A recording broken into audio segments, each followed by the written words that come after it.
This is Graffiti Tutorials, and today I'm going to be doing a review on this new iron lac paint that they brought out. It's called Lac Iron Lac. I haven't used it yet. I've used their old one, but the design of the can is pretty nice. I believe on every single one they have a hand style with a different artist on there, so I don't know which artist did this one, but it looks pretty nice. I think they did really well with the can, the way it looks and that, but who cares about what the can looks if the paint inside it is crap? So let's have a look. Oh yeah, look, this is Soffels actually. This colour is called Soffels Violence, so I'm kind of guessing that this is his hand style, I'm not sure. But anyway, I'll give it a little test out. This is the cap that comes with it. I haven't used iron lac in ages, but I think the stock cap that comes with them is like a sort of fat cap, so we'll have a look. Now, iron lac is usually always a really thick paint, usually blocks up your caps all the time, but apparently they've improved the paint a bit, and they've also improved the valve in the can, so you can get more detail with it. It's a bit lower pressure and that, so we'll have a look, see what it's like. Right, so that is definitely a fat cap that comes with it.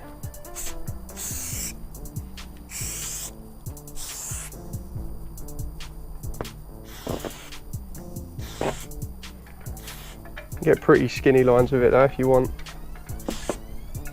It's a bit high pressure though, you can see it splatters everywhere. But see what the coverage is like quick. Yeah, the coverage is really good on this. This is quite a light colour, light purple, and you can see it's covered that in one, and that's a black background as well, so that's pretty impressive for coverage. It doesn't seem as thick actually as it used to be.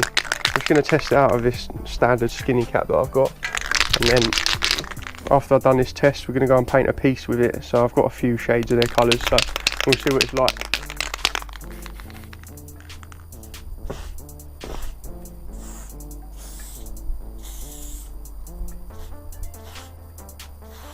Yeah, I wouldn't say it's really low pressure, but you can definitely get some fine lines of it and some good details and that, so it seems like a decent paint to paint with. And to be honest, I think it was about, I'm not 100% sure, I'll put in the description how much it is, but I think it was like £3.60 a tin or something like that, which is pretty good because all the paints are like going up now. You're looking at about nearly £4 for a can of Montana Black, and Montana Gold is like £4 or over £4 in some places. So if you think about it, this is actually pretty good value for money, to be honest. Right, so we've done a little cap test, a little coverage test, and now we're going to go and see what it's like to paint a piece with it. And after I've painted the piece, I'll let you know what I think of it.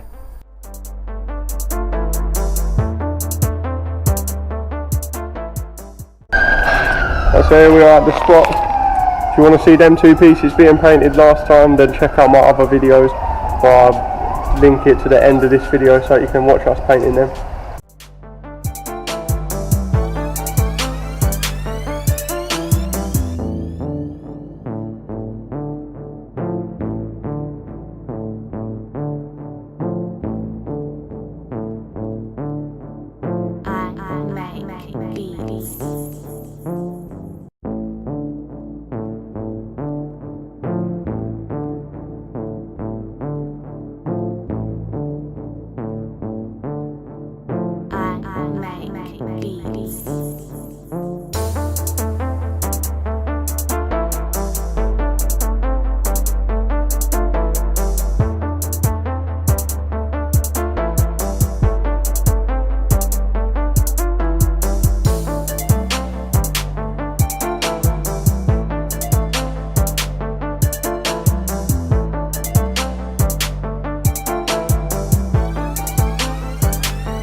Here, look, let me show you guys one weird thing I found with this already.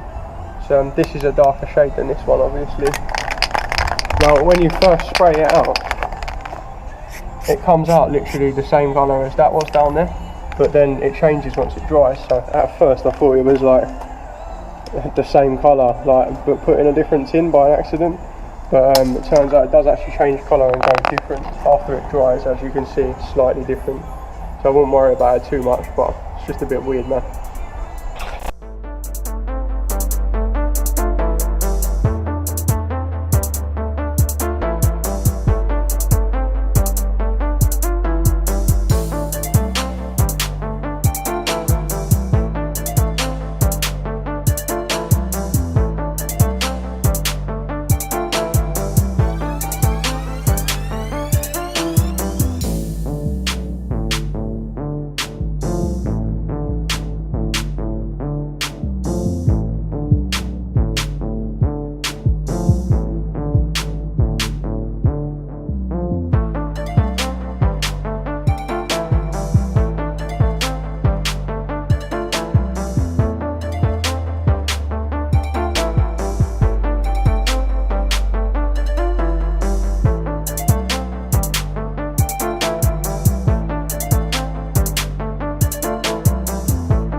Right, so that's the piece finished there.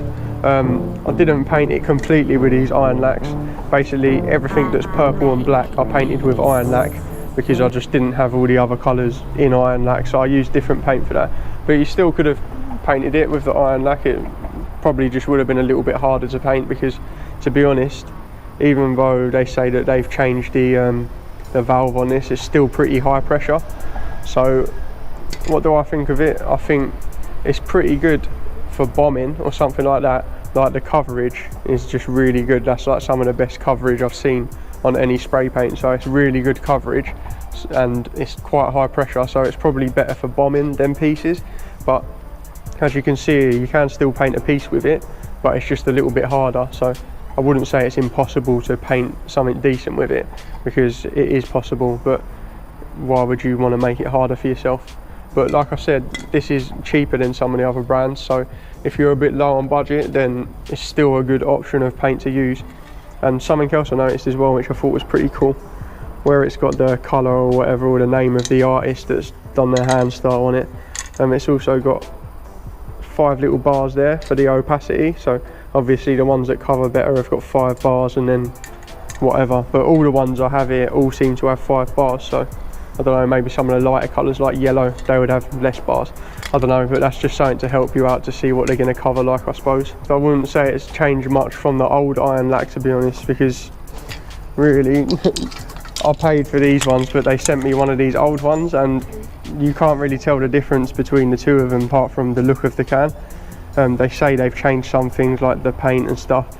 I don't know, maybe if I used it a bit more, used both of them a bit more, then I'd notice the differences a bit more.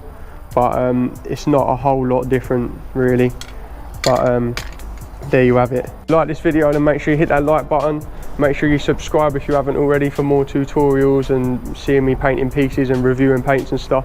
And let us know what you think of the piece in the comments, and let us know if there's anything you want me to do a tutorial or a review on it as well. So I'll see you lot in the next video.